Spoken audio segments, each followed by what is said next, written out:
A third investigation was ordered by the then Chief Minister, Mr. Nayanar, who was the CPM Chief Minister, by yet another police officer, Sri Soma Sundara Menon, who again, after thorough examination and investigation, questioning even Professor Kurien's estranged staffer, came to the same conclusion that Professor Kurien was not involved. In the meantime, the maintainability of the defamation suit filed by Professor Kurien was decided in his favor in the lower court, and Sri Nayanar and the girl went in appeal to the High Court. Now again, on the eve of the 1999 general election, a private complaint was filed by the girl in the court on the same issue, which was challenged by Professor Kurien, and the matter went up to the Supreme Court. The Supreme Court found it a fit case for discharge and directed Professor Kurien to file for discharge in the lower court.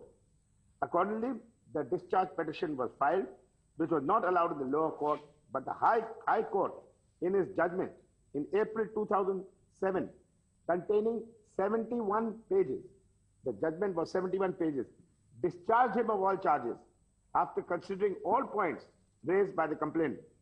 It is to be mentioned here that the investigating officer, Sri K.K. Joshua, appointed by the left front government itself, submitted a written statement in the court that Professor Kurien was not involved.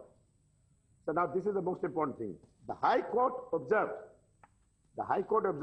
and I quote, "I find that the circumstances and evidence produced in the matter do establish that the case foisted against the petitioner is false. It is quite unfortunate that the petitioner had to undergo the trauma of facing such a false case of a scandalous nature for the last more than 1 decade." This is what the High Court says.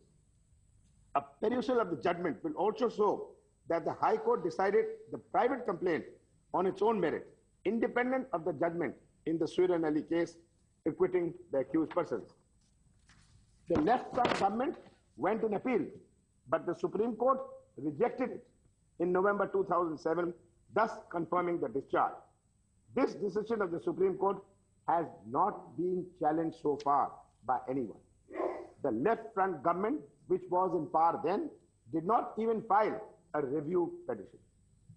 An impression is sought to be created that there are some new disclosures. All these disclosures, especially the statement of the convict made after 17 years, which he had an opportunity to make before the investigating team or in the court, do not challenge the established fact of the impossibility of Professor Kurien reaching the alleged place, which is arrived at on the basis of telephone records, key witnesses, including the driver of the state car, the logbook of the state car, and the time and distance involved.